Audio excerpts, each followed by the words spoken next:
Bukankah Allah sudah mengatakan ata'muruna an-nasa bil birri wa tansawna anfusakum wa antum tatluna al-kitaba afala ta'qilun. Kau pandai menyerukan, kau pandai mengajak, tapi kau sendiri tidak melakukan.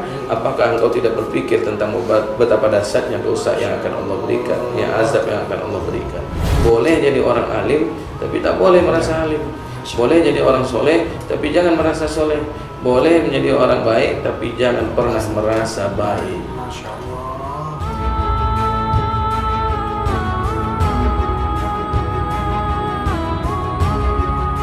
Ya. Apa itu yaumil tarwiyah? Yaumil tarwiyah. Nah, ma makna tarwiyah? Apa artinya tarwiyah? Min al-lughatu Arabiyyah ila Indonesia, ya kan? Arti dari bahasa Arab ke bahasa Indonesia, artinya adalah merenung. Artinya adalah berpikir. Artinya adalah menghilangkan keraguan-raguan. Ya. Jadi kalau diartikan makna tarwiyah adalah secara etimologi bahasa itu berpikir, merenung, menghilangkan keraguan-raguan. Nah, bagaimana caranya supaya bisa kita mengkait apa yang terjadi saat itu? Karena waktu itu Nabi Ibrahim pada tanggal 8 Zulhijjah mimpi, ya, bertemu dengan Allah, dan Allah perintahkan, hai Ibrahim, sembelihlah anak. Apa penyebab? Karena ana inda zoni abdibi, aku tergantung apa yang diucapkan dan diprasangkai oleh hamba aku. Jadi waktu itu Nabi Ibrahim waktu didatangi oleh malaikat Jibril yang berpakaian compang-camping nyama sebagai pengemis, jangankan separuh binatang ternak kau minta, wahai fakir miskin, ya kan, separuh pun aku berikan. Akhirnya didoakan oleh malaikat Jibril, jangankan separuh, semuanya aku akan berikan kepada engkau binatang ternakku, tapi tolong doakan aku. Jangankan semua binatang ternak, andaikan di umurku yang sudah 80 ini diberikan oleh Allah aku rezeki berupa anak, aku siap untuk mengorbankan. Maka datanglah mimpi itu pada tanggal 8 Zulhijjah ketika beliau sudah menikah dengan Siti Hajar dan punya keturunan Nabi Ismail AS yang berumur 6 tahun. 6 tahun, Masya Allah. Ya, apa yang terjadi? Subhanallah, luar biasa. Ya, pada tanggal 8 Zulhijjah itu terbangunlah dia dari mimpinya dan mulailah dia merenung. Apakah betul ini berita dari Allah? Dia mulai berfikir, supaya apa? Renungan harus diikutkan dengan fikir. Ya, artinya kita kalau saat ini dikaitkan nggak mungkin lagi merenung. Apa betul Allah nyuruh kita nih korban? Berarti orang bodoh dengan kita berpikir ya. Jadi yang kita renungkan sudah berapa banyak dosa, kemudian kita pikir bagaimana cara untuk menghilangkan dosa tadi. Kemudian jauhkan kita dari keraguan-keraguan, udahlah, nggak ada lagi maksiat tinggal. Iya, betul. Nah, jadi itulah artinya tarwiyah, merenung. Ya, maka Nabi Muhammad SAW pada tanggal 8 Zulhijjah beliau pergi ke Mina. Ya, beliau tinggal di Mina, beliau melakukan yang namanya tarwiyah, merenung. Beliau merenung, ya Allah, aku sudah sampaikan kepada umatku, tapi kenapa umat tidak mau mendengarkan aku, ya Allah. Kemudian Nabi berpikir, ya Allah, aku minta solusinya, ya Allah, bagaimana jalan keluarnya. Kemudian apalagi? Nabi menghilangkan keraguan-keraguan. Tidak ada bahwa segala-galanya yang terbaik adalah dakwah, jihad fi sabilillah. Jihadu fi sabilillah. Makanya ada kalam Nabi Muhammad ketika ditanya oleh Ibnu Mas'ud. Ibnu Mas'ud ini anak paman Nabi Muhammad SAW. Ya Rasulullah, ayuhibbu amali ilallah, apa amalan yang paling dicintai oleh Allah? Kata Nabi Muhammad SAW, as-salati fi waktiha, salatlah tepat waktu.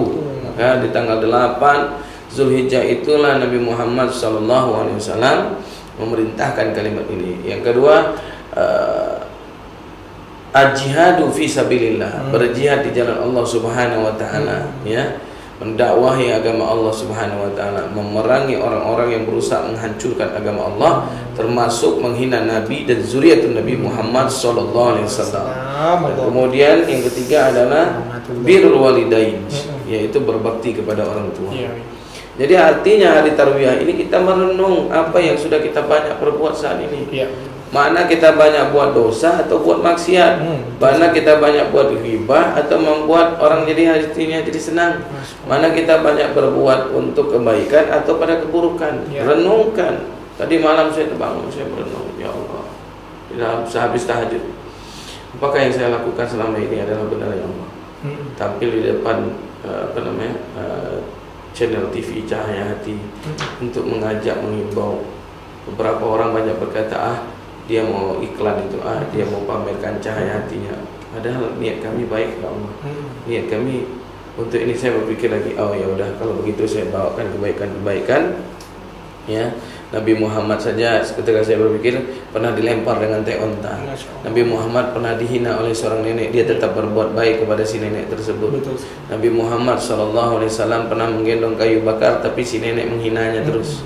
Tapi akhirnya apa? Orang-orang yang menghina Nabi tadi non Muslim bisa masuk dalam Islam. Masya Allah. Ya, sedangkan Nabi saja yang berbuat kebaikan dihina oleh orang Yahudi, ketika itu Nabi tidak membalas sama sekali, akhirnya orang itu bisa masuk ke dalam Islam. Ya. Kenapa saya tidak bisa ya Allah? Masya Allah. Padahal yang menghina saya itu orang Muslim sendiri ya Allah, yang sudah Kau berikan hidayah. Itu saja belum diberikan hidayah, tapi dia bisa ya Allah. Nabi Muhammad SAW. Kenapa aku tidak bisa berjuang seperti baginda Nabi Muhammad? Ini yang kita renungkan. Nah, kalau orang yang ada di Mina, dia enak merenungnya, berjamaah, dibawa dengan zikir, ya kan? Dia mungkin bisa bawa ya Latif, ya Latif, ya Latif, ya Latif. Dia renungkan ya Allah, selama ini aku belum lembut ya Allah. Selama ini aku masih kasar ya Allah. Selama ini aku menghina ulama ya Allah. Selama ini aku mengata-ngatai ulama ya Allah. Padahal bahaya ya Allah, apalagi ulamanya itu adalah zuriatun Nabi Muhammad SAW. Selama ini aku ya Allah mentang-mentang atasan enak saja berkata kepada bawahan ya Allah. Selama ini aku ya Allah mentang-mentang punya kekuatan, seenak perutnya aja melakukan ya Allah. Selama ini ya Allah mentang-mentang aku alim, aku merasa alim ya Allah.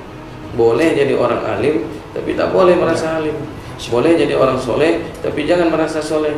Boleh menjadi orang baik, tapi jangan pernah merasa baik. Masya Allah. Ini namanya Yaumil Tahwiriyah, artinya merenung. Kemudian di tanggal 8 Zulhijjah ini, setelah dia merenung, dia berusaha untuk berfikir. Nabi Ibrahim alaihissalam berfikir. Setelah dia renungkan, apa betul ini kalam Allah? Dia berfikir, kalau bukan kalam Allah, jadi kalam siapa? Tak mungkin. Dia ingat, dia pikir, oh ini penyebabnya. Dulu pernah terlepas dari mulutku. Ana inda zunni abdi bi. Aku pernah terlepas dari mulutku. Andaikan aku diberikan anak, aku siap mengorbankan. Ditagih ya Bi? Iya. Kemudian dia menghilangkan keraguan. Bagaimana supaya dia menghilangkan keraguan? Dia pada tanggal 9 atau 8 malam Zulhijjah, dia tidur, kemudian ketemu dengan tanggal 9 Zulhijjah. Sebelum dia tidur dia berdoa, ya Allah, kalau memang ini keputusan darimu ya Allah, aku ingin hilangkan keraguan. Dia laksanakan sholat istiqorah. Setelah istiqorah, dia tidur, datang mimpi Allah, ternyata benar. Sholat istiqorah tuh bagusnya jam berapa Bi? Nih, mengenai sholat istiqorah. Iya, tidak ada batasan waktu. Di saat kita meragukan sesuatu, kita sholat istiqorah. Ragu dalam memilih pilihan hidup antara kau dan dirinya, kan gitu bahasanya. Maka istiqorah ya, untuk memilih yang terbaik. Begitu luar biasa. Mana dia? Tadi ya, nih kita di hotel transit pada tanggal 6 nih, tanggal 6 persiapan tanggal 6 kita lakukan seperti ini kepada jamaah. Iya. Sebelum mabit di Mina nih. Boleh videonya, mana ada videonya? Ada. Iya, jadi ini yang kami lakukan kepada para jamaah. Ada. Supaya apa? Supaya tidak ada keraguan dalam berbuat baik. Jadi saling memberikan kebaikan. Inilah dia kalimat Subhanallah walhamdulillah wala ilaha illallah. Ada mijitnya gosok-gosok doang. Iya. Kita coba putar lagi Om Jek. Enggak, yang lain kita. Yang lain ya, next. Ya, subhanallah. Ini pada malam tanggal 7. Kita ajak jamaah untuk tetap berqiyamul lail. Ya, tadi malam ini berqiyamul lail. Untuk qiyamul lail, melaksanakan qiyamul lail itu artinya sepertiga malam. Untuk memohon kepada Allah Subhanahu wa taala supaya dijauhkan dari keraguan, supaya dimantapkan hati, tidak ada lagi memikirkan bisnisnya ini itu dan segala macam. Yang kita keluar Nah, nih. Maka kita banyak berzikir. berzikir di kota Mina. Ini siapa nih, Bi? Wallahu a'lam. Jadi inilah bentuknya sambil memejamkan mata, ya entah merenung, entah tidur, ya jelas dia berzikir masih goyang badannya, dia merenung sambil zikir. Ya Allah, ya Allah, ya Allah, ampunkan dosa kami ya Allah. Ya Allah, ya Allah, ampunkan dosa lidah ya Allah. Ya Allah, ya Allah, ampunkan dosa mata ya Allah. Ya Allah, dosa yang pernah membentak lidah ini, pernah membentak orang tua ya Allah. Ya Allah, dosa yang lidah ini pernah mengata-ngatai ya Allah kedua orang tua kami ya Allah. Ya Allah, ya Allah, dosa yang pernah menyumpahkan anak kami dengan sumpah yang tak baik, dasar anak kurang ajar, dasar anak tak tahu diri, dasar anak tak tahu diuntung anaknya, segala macam. Ya Allah, ya Allah, ya Allah, ya Allah, ya Allah, ya Allah, ya Allah, ampunkan dosa yang pernah menggunjing ya Allah. Ampunkan dosa lidah yang pernah memfitnah ya Allah. Ampunkan dosa lidah ya Allah, berkata yang salah menjadi benar, yang benar menjadi salah. Ini ada pemimpin di sini nih yang bilang tidak. Ada juga polisi yang selama ini ya berkata yang salah dibenarkan. Ya, ada juga jaksa waktu kami bawa nangis ya. Kenapa nangis, Bu? Ya itulah Ustaz. Nah, membenarkan yang salah jadi benar. Masya Allah. Iya, sudah jelas sampai berisik benar. Masih bisa salin apa salah? Mudah-mudahan yang selalu menzalimi Habib Rizik mendapatkan hidayah dari Allah SWT. Amin. Kita doakan yang baik-baik. Sebelum terlambat, mumpung mereka masih hidup ya, Bin. Mumpung mereka masih hidup, mereka masih bisa bertobat, tobatlah secepatnya. Sebelum nanti udah nggak ada lagi, misal nggak ada gitu. Masya Allah, luar biasa. Ya, kita lihat kemarin videonya ya. Dibakar spanduknya, namun tak bisa terbakar. Nggak bisa terbakar. Dirobek itu pun lama. Karena beliau zuriatun Nabi Muhammad SAW. Terus disemprot pakai gas air mata, malah yang nyemprot yang kena matanya. Jadi kita kembali ke sini. Inilah yang dilakukan pada tanggal 8 Zulhijjah. Kami berangkat dari hotel menuju ke Padang Mina, ya, ke dalam tenda. Masya Allah, luar biasa. Ini kenapa kalau laki-lakinya ya Ustaz? Karena ibu-ibunya di belakang tirai, nggak boleh di hijab, ya, ibunya dari sebelah sana. Ini bapak-bapak saja. Jadi khusus. kalau saat kayak gini nih, yang eksis bapak-bapak nih, ya, karena dekat dengan Nabi. Ini yang ibu-ibunya dipindahkan kamera, baru dipindahkan kamera dari sebelah sana, dari luar. Semuanya pada merenung ya, Bi? Iya, merenung akan dosa-dosa yang pernah kita lakukan. Merenung akan keburukan-keburukan yang pernah kita lakukan, dan berpikirlah untuk banyak lagi bagaimana menghilangkan keburukan dosa tadi supaya bisa jadi kebaikan dan pahala. Berarti Bi, mabrur atau enggak mabrurnya umroh dan haji itu pada saat tarwiyah ini ya, Bi? Mungkin. Oh, tidak juga. Karena mabrur itu ada tiga. Pertama qoblal hajj, sebelum, yang kedua wa indal hajj, saat sedang haji. Salah satunya rangkaiannya dia ikut tarwiyah sunnah. Tarwiyah ini sunnah, ya, sunnah itu ketika dilakukan berpahala, ditinggalkan tidak berdosa. Ya, karena haji reguler dia tidak ikut tarwiyah. Tapi beberapa kelompok saja memberanikan diri. Ada yang menyempatkan waktunya ya, Bi? Iya, karena kan kalau haji reguler ikut aturan pemerintah. Benar. Kalau haji plus kita sendiri yang akan melaksanakan. Terus apalagi nih bedanya dengan muhasabah? Tarwiyah dengan muhasabah ini kayaknya beda tipis ya. Iya. Jadi merenung itulah salah satunya adalah muhasabah. Ya. Al-kayyizu man dana bi nafsi wa amila lima ba'dal maut. Orang yang cerdas bukan tinggi pendidikannya, orang yang cerdas bukan pandainya dia menyampaikan sesuatu yang membuat orang terkesima. Orang yang cerdas bukan orang yang mantap dalam mengalih-alihkan kalimat-kalimat, kata-kata, menterbalikan fakta, kan gitu. Tapi orang yang cerdas adalah orang yang bisa mengingat-ingat kesalahannya, menahan hawa nafsunya, dan kemudian mempersiapkan kematiannya. Jadi itulah orang cerdas. Dia berpikir, dia merenung, ya, dia muhasabah dirinya. Dia coba mengingat kesalahan itu paling susah. Tidak segampang membalikkan telapak tangan. Tapi kalau disuruh mengingat kebaikan, paling cepat. Coba para pemirsa sahabat Cahaya Hati dimanapun berada, coba hari ini selesai acara ini atau dari mulai acara ini coba bikin 100 kebaikan. Ingat, mengingat 100 kebaikan. Atau ya 100 kebaikan. Yang di sebelahnya mengingat 100 kesalahan dan dosa. Mana yang cepat diingat? Coba tulis mana yang paling banyak. Mungkin kalau mengingat kebaikan bisa tembus lebih dari 100. Masya Allah. Tapi mengingat dosa dan kesalahan luar biasa. Apalah ya, Rasul ada salah, orang elok. Ini bahasa kita.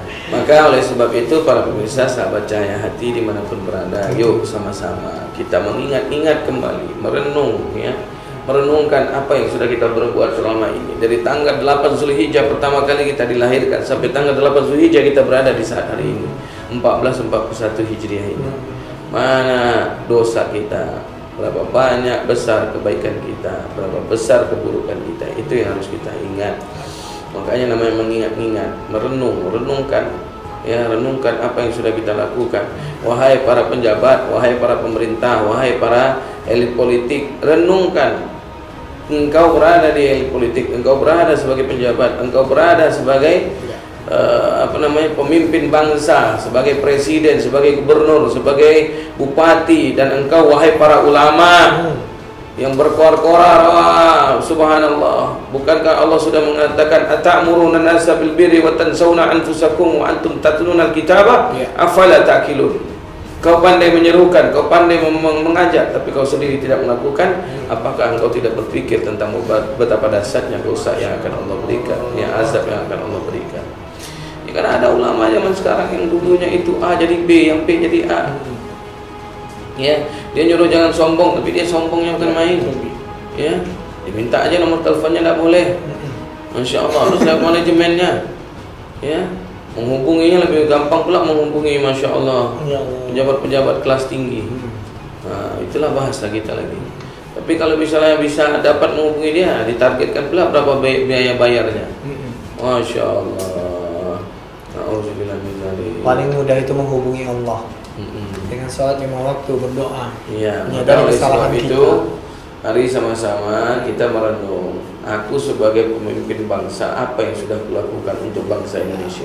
Sudahkah aku perkecil hutangnya atau aku perbesar hutangnya? Sudah aku bahagiakan hati rakyatnya atau aku bikin sulit rakyatnya? Sudahkah aku bikin ulama itu sesuai dengan koridornya atau malah sebaliknya aku memanfaatkan ulama? Begitu juga para penjabat ya, lihat, bayangkan mall disuruh buka. Nah, ini perlu direnungkan nih. Direnungkan. Saya cuma nyampaikan. Udah banyak mak-mak buka baju, buka jilbab, nyampaikan, parah dan luar biasa ya. Entah kemana-mana, udah buka-bukaan semuanya. Untung semuanya belum dibuka juga. Apa yang terjadi, subhanallah, luar biasa ya. Renungkan saat ini ya, Allahu Akbar, betapa dahsyatnya ya. Oke lah kalau orang yang mampu dia bisa membeli handphone ya, untuk anaknya bisa sekolah ya. Oke lah kalau dia orang yang mampu dia bisa membeli paket ya. Ini buat makan aja susah. Masya Allah, luar biasa ya. Sudahlah buku disuruh beli, sudahlah handphone harus smartphone, sudahlah paketnya lagi, wifi-nya lagi. Setiap bulan sehari itu bisa tembus mungkin di angka 100.000. Karena zoomnya bukan sebentar, zoomnya kadang sampai 1 jam. Jadi kalau Bang Wawan tangkap nih, Bi, ini salah satu cara komunis juga nih, Bi. Karena smartphone sekarang banyak smartphone yang bagian dari negara sana. Jadi gimana biar itu laku? Orang sekolah di rumah dengan menggunakan smartphone. Satu orang siswa harus punya smartphone. Kalau dia punya 10 anak, udah 10 smartphone di dalam rumah. Bayangin, Bi. Maka itulah yang harus difikirkan oleh menteri-menteri kita, khusus menteri pendidikan, oleh Bapak anggota DPR, Bapak Dewan, ya. Kemarin kita sudah sampaikan lewat Pak Android, ya, tolong sampaikan ke atas, ya. Pikirkan, ya, masya Allah, lihat mall bebas, anak-anak banyak berkeliaran juga di mall, main di mall. Bahkan anak-anak sekarang yang SMA, masya Allah, main motor-motor ngetrek-ngetrek yang kita pulang ya kan? Kompoi-kompoi nggak pakai helm. Kenapa? Mereka nggak sekolah. Ya, mereka merasa free. Mereka nggak masuk, mereka merasa bebas. Apa yang terjadi? Alhamdulillah. Saya rasa tinggal keyakinan kita saja. Ya, betul. Karena kan kalau kita berpikir, Allah pernah ngomong, ana inda zuni abibi, dan bahkan Menteri Kesehatan pernah ngomong, bahwa corona itu tidak mematikan kecuali dia dapat izin dari Allah. Iya. Ya. Nah, bahkan bahwa ada cara mengalahkan corona, apa? Imun kita. Sistem imun. Jangan ditakut-takuti rakyat lagi dengan corona. Iya, betul. Ini sudah hilang, tidak ada lagi tentang corona, dibikin-bikin pula yang Masya Allah, iya. Karyawan rumah sakit lah yang kena, yang harus dirapid, yang harus di swab. Betul. Saya rasa ini rasanya tidak adil. Kalau saya berpikir, setelah saya renung, saya berpikir mall dibuka, kemudian pasar dibuka, kemudian apa lagi? Titik keramaian semua itu. Ya, tempat-tempat hiburan dibuka. Diskotik, kafe, diskotik, kemudian tempat hiburan pun dibuka. Tengok kolam renang.